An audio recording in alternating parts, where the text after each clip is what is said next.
Hello students, welcome to my channel Digital Students. So today in this video I am going to explain you the concept of relative poverty. Last video में हमने absolute poverty के बारे में किया था, ठीक है। Start करते हैं relative poverty के बारे में। अब relative poverty जो है वो developed countries में एग्जिस्ट करती है। हमने सीखा था absolute poverty होती है developing countries में और relative poverty कहाँ, developed countries में, ठीक है। अब आगे पहले आप मेरा छोटा सा एग्जांपल सुन लो, फिर मीनिंग आपको जल्दी समझ में आ जाएगी।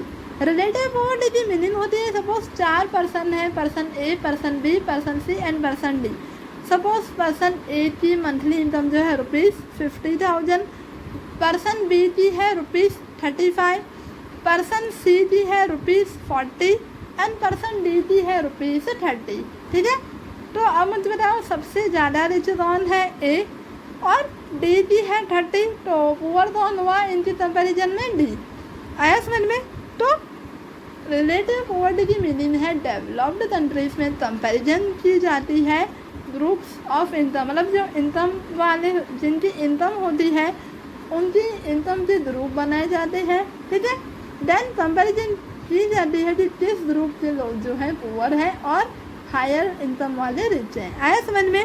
अब मीनिंग करें। In the concept of absolute poverty, the minimum consumption expenditure required for satisfying minimum needs is taken into consideration. मतलब कि जो मैंने आपको बोला ना, absolute poverty में minimum consumption और expenditure देखा जाता है, but in the concept of relative poverty, income inequality existing in different groups of people living in society is consider. मतलब कि एक सोसाइटी में डिफरेंट इनकम वाले लोगों की कंपैरिजन की जाती है और फिर उनमें से हायर इनकम वाला रिच और लोअर इनकम वाले पुअर माना जाता है। आया समझ में। अब commonly in every economy income disparity मतलब इनकम इनइक्वालिटी इज सीन, ठीक है। तो हर इकोनॉमी में इनकम इनइक्वालिटी देखी जाती है। क्या हर एक इकोनॉमी में, हर कंट्री में क्या सभी लोगों को सेम इनकम मिलती है?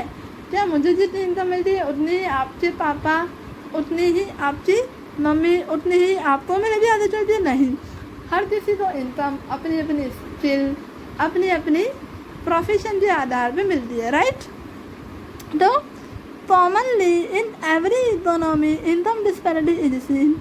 In that case lower income class is considered relatively poor than the higher income class। मतलब कि हायर और लोअर इनकम के बीच में कंपेरिजन की जाती है, तो लोअर वाले को पुअर माना जाता है। आया समझ में। कॉन्सेप्ट इजी लगा। अब इस टेबल देख के हम कंपेरिजन करते हैं।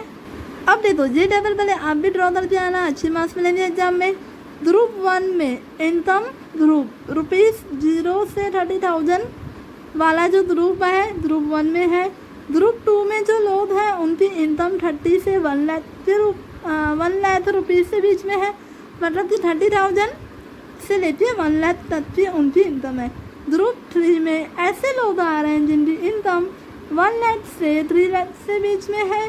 ग्रुप 4 में 3 लाख से 10 लाख वाले लोग हैं और ग्रुप 5 में 10 लाख से अबोव, 10 लाख और उससे अबोव वाले ग्रुप जो है लोग हैं। अब मुझे बताओ इन सब में से जो है पुअर कौन माना जाएगा? ग्रुप 1। अगर मैं ग्रुप 1 को हटा दूं तो फिर ग्रुप 2। सपोज मैं ग्रुप 5 को हटा दूं तो पुअर और रिच कौन? पुअर रहेगा ग्रुप 1 और रिच रहेगा जो ग्रुप 4, ठीक है। 5 को हटा दूं तो 4। फिर अगर मैं इन दोनों को हटा दूं तो ग्रुप 3। अगर मैं 1 और 2 को हटा दूं तो पुअर कौन?